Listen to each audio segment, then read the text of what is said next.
Welcome everyone.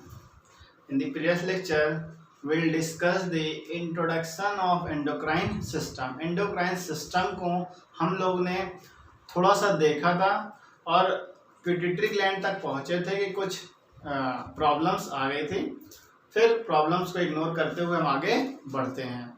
तो pituitary gland तक पहुंचे थे और पिट्यूटरी ग्लैंड चार ही था। आपके सिलेबस में चार ग्लैंड है: pituitary gland, adrenal gland, thyroid gland and pancreas. तो पिट्यूटरी ग्लैंड का जो ब्रीफ डिस्कशन था वो हमने डिस्कस कर लिया था। अब पिट्यूटरी ग्लैंड से कौन से हार्मोन्स निकलते हैं, उनके क्या रोल होते हैं वो देखना है। और इसमें हमें सिर्फ यही जानना है किस ग्लैंड से कौन सा हार्मोन्स निकलता है और उसके कम और ज़्यादा सिक्रीशन से कौन सी डिजीज होती है, यही जानना है हमें। और स्टार्ट करते हैं पिट्यूटरी ग्लैंड। तो पहला आपका था पिट्यूटरी ग्लैंड।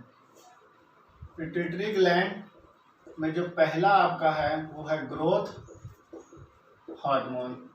ग्रोथ हार्मोन का जो रोल होता है वो हमारे बॉडी को ग्रोथ देती है। ज़्यादा सिक्रीट्स कर जाती है तो हमें भी डिजीज हो जाती है, कम सिक्रीट्स होता है तो भी डिजीज हो जाती है। और बात करें नॉर्मल सिक्रीशन करता है तो बॉडी का नॉर्मल फंक्शन होता है, लेकिन इसके कम और ज़्यादा सिक्रीट्स होने से डिजीज होती है। चाइल्ड में अलग, एडल्ट में अलग। तो हाइपोसिक्रीशन, हाइपोसिक्रीशन मतलब कम हुआ तो क्या डिजीज हुई? हाइपोसिक्रीशन। एंड हाइपर सिक्रीशन, ज्यादा होने से क्या होगा? तो अगर बात करते हैं चाइल्ड की, चाइल्ड में अगर कम सिक्रीट हुआ तो उसको हम बोलेंगे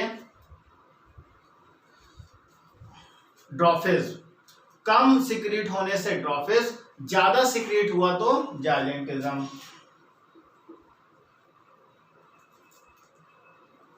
ड्वार्फिज्म।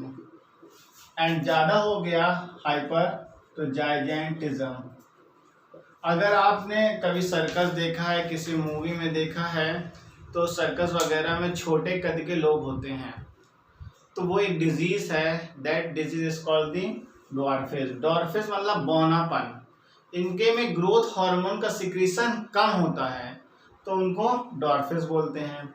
और जिसमें ज़्यादा हो जाता है वो मतलब 10 से 12 एज में ही 6 फीट के हो जाते हैं, 7 फीट के हो गए तो वो हो गया जाइजेंटिज्म। क्लियर?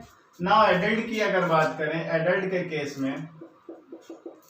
केस में कम में हो गया तो साइमंड्स और ज़्यादा हो गया तो एग्रोमेगाली। क्लियर? तो ये डिजीज हुई। अब बात करते हैं सेकेंड हार्मोन की। The second hormone is your thyroid stimulating hormone. Thyroid stimulating hormone TSH, thyroid stimulating hormone मतलब ये पिट्यूटरी ग्लैंड है, जो थायराइड ग्लैंड है उसको ये स्टिमुलेट करती है। तो स्टिमुलेट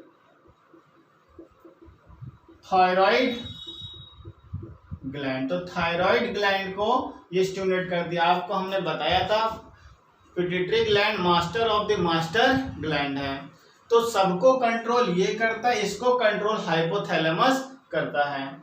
तो स्टिमुलेट कर रही थायराइड ग्लैंड को किस लिए? टू सिक्रीट करेगी क्या? Secrete thyroxine and calcitonin. Thyroxine and calcitonin hormones का सिक्रीशन करेंगे। Now next is ACTH, adrenocorticoid thyroid hormone. Adrenocorticoid thyroid hormone मतलब एड्रिनल ग्लैंड हमने आपको बताया जो हमें पढ़ना है। तो एड्रिनल कॉर्टिको मतलब कॉर्टेक्स के रीजन पर दो पार्ट होते हैं, outer cortex and inner medulla. जैसे हम लोग ने ब्रेन में पढ़ा था outer part cortex and inner part medulla. तो उसके कॉर्टेक्स रीजन पर यहाँ पे स्टिमुलेट कर रहा है एड्रिनोकॉर्टिकॉइड थायराइड हार्मोन।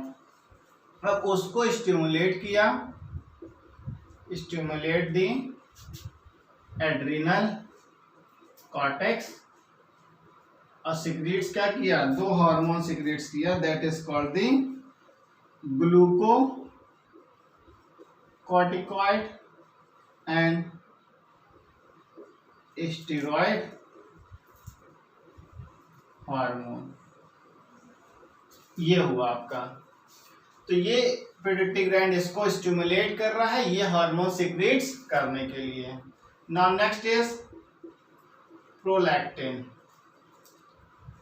प्रोलैक्टिन हार्मोन्स है जो मेमोरी ग्लैंड को एक्टिवेट करता है during the pregnancy for the lactations के लिए मेमोरी ग्लैंड को ये एक्टिवेट करता है ड्यूरिंग और आफ्टर द प्रेगनेंसी। तो stimulate the memory gland for lactations के लिए मेमोरी ग्लैंड को स्टिमुलेट करता है ड्यूरिंग एंड आफ्टर प्रेगनेंसी के समय और उसके बाद के लिए मेमोरी ग्लैंड को स्टिमुलेट करता है फॉर लैक्टेशन का मतलब समझ रहे हैं, for the production of milk. Clear. Now next is FSH and LH, follicle stimulating hormone and the luteinizing hormone, follicle stimulating hormone and the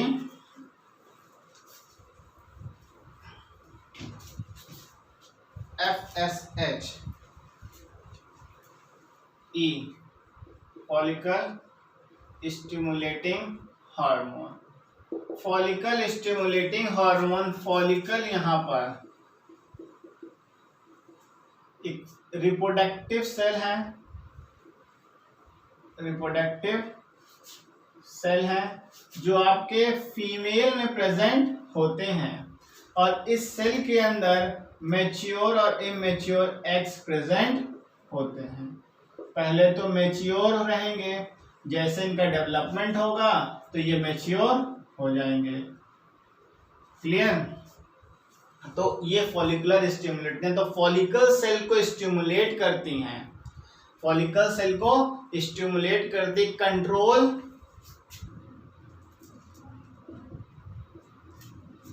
the ovaries and testis, इसको control करते and stimulate the follicle cell या follicle. Clear. And the formation of sperm in male में sperm का formation होता है, stimulate करता है follicle cell को, कंट्रोल करते ओवरी और टेस्टिस को इसके स्टिमुलेशन के लिए, और यहाँ पे secretion of hormone in female. तो फीमेल में सिक्रीशन होता है हार्मोन का, वो यहाँ पर होता है। अब फीमेल्स में जो हार्मोन्स होते हैं वो दो होते हैं, एक है आपका oestrogen and the second one is progesterone. Oestrogen and progesterone.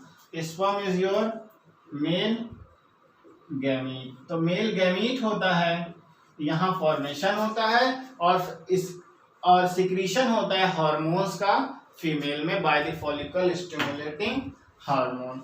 Now next is luteinizing hormone. Luteinizing hormone जो आपका है LH।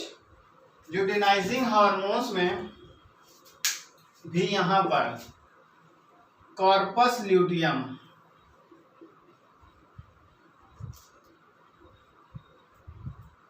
कॉर्पस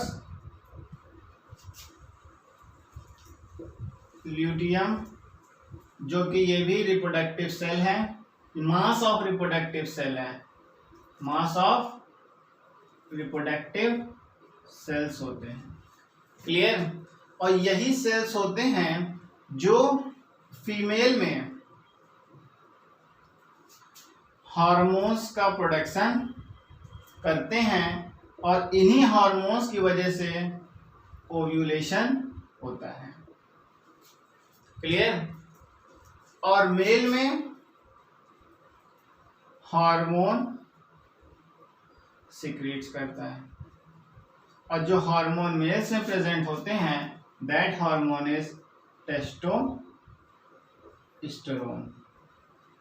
टेस्टोस्टेरोन रहता है।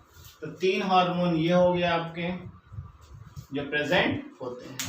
तो यहाँ पे कॉर्पस ल्यूटियम एक इंपॉर्टेंट टर्म है, जो मास ऑफ रिप्रोडक्टिव सेल है। फीमेल के हार्मोन को ये सिक्रीट्स या सिंथेसाइज करने के लिए ओव्यूलेशन की प्रोसेस होती है, और जब ओव्यूलेशन होगा तभी यहाँ पे प्रेगनेंसी की चांसेस बढ़ जाती हैं। क्लियर? तो ये सब और जो डिटेल में पढ़ना वो हम अगले चैप्टर रिप्रोडक्टिव सिस्टम में पढ़ेंगे। तो ये था आपका पिट्यूटरी ग्लैंड का एड्रिनल लोब, वो क्या कहते हैं, एंटीरियर लोब का, एंटीरियर लोब के पार्ट्स थे जिसको एडिनो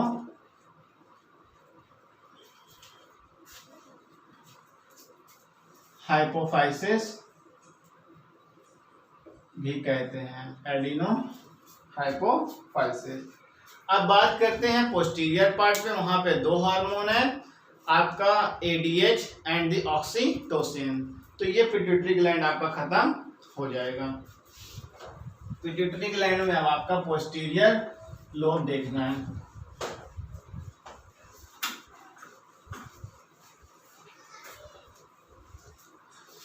एडिनो हाइपोफाइसिस, यहाँ पे आपका हो गया पोस्टीरियर लोब, एंड इसको बोलते हैं न्यूरो हाइपोफाइसिस। इसमें पहले आपका है एडीएच। एडीएच जो आपका है ये एंटी डायूरेटिक हार्मोन है। एंटी डायूरेटिक हार्मोन, यूरेटिक मतलब रिलेटेड टू यूरिन, उसके अपोजिट में काम करता है। किडनी के एक्सक्रेशन में आपको हमने पढ़ाया था डिसऑर्डर वगैरह में, तो आप वहां पे थोड़ा सा देखिए, कुछ समझ में आएगा। तो इसका काम क्या होता है, re absorption of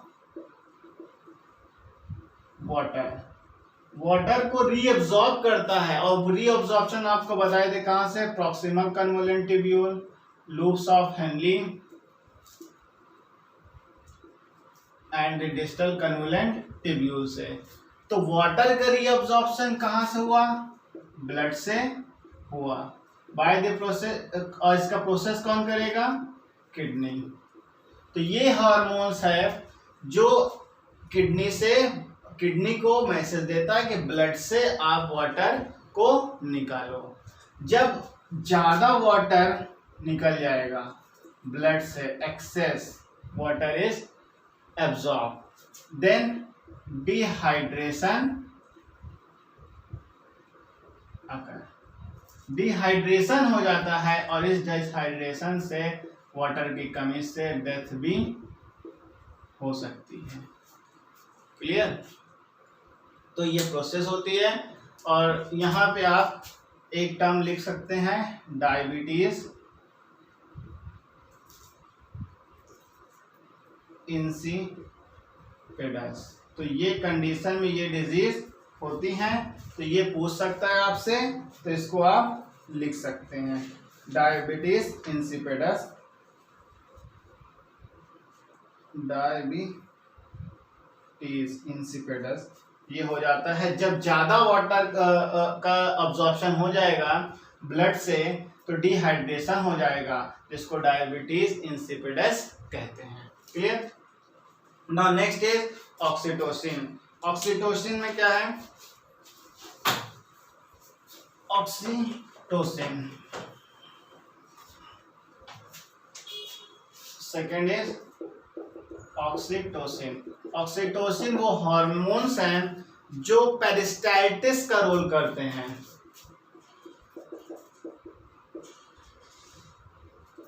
पेरिस्टाल्टिस means contraction.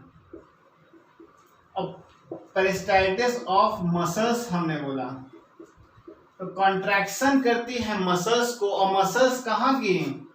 Uterine muscle. Uterine muscles को कॉन्ट्रैक्ट करती हैं for the delivery of a baby. जब कोई भी प्रेग्नेंट वुमेन होती हैं तो यही हार्मोन सेक्रेट्स करता है। उस केस में क्या होता है कि जो फीटस होते हैं वो उनका साइज जब बढ़ता है तो ये हार्मोन्स क्या होती हैं कि वो पेरिस्टाल्टिस रोल करते हैं, मसल्स कॉन्ट्रैक्ट करने लगती हैं। ठीक है, और जब मसल्स कॉन्ट्रैक्ट करती हैं तो जो बेबी होगा वो डिलीवर आउट हो जाएगा। एंड डिलीवर आउट होने का रोल भी यहाँ पे है, and the secretion of milk. Milk का भी सिक्रीशन होगा जो फीड करेंगे न्यूली बॉर्न बेबी को। क्लियर? तो दो फंक्शन है यहाँ पे, एक peristaltic construction of muscle during the delivery of a baby, and second secretion of milk after the delivery. तो डिलीवरी के बाद मिल्क का सिक्रीशन होता है, और यहाँ पे क्या है, इसके डिलीवर आउट करने में भी मसल्स का कॉन्ट्रैक्शन का रोल आपका ऑक्सीटोसिन का होता है। तो इस पोस्टीरियर और ये न्यूरोहाइपोसिस में ये दो हार्मोन हैं, और ये इम्पोर्टेंट हार्मोन है। क्वेश्चंस पूछे गए हैं, अगर आपके पास अनसॉल्व होंगे या कुछ पेपर्स देखे होंगे आपने, आपके पास बुक्स होंगे, तो ये क्वेश्चंस पूछते हैं इससे। तो ये था आपका पिट्यूटरी ग्लैंड। नेक्स्ट लेक्चर में आपके मिलूंगा इसके फर्दर एड्रिनल ग्लैंड और जो ग्लैंड्स हैं थायराइड ग्लैंड उसके साथ। Thank you.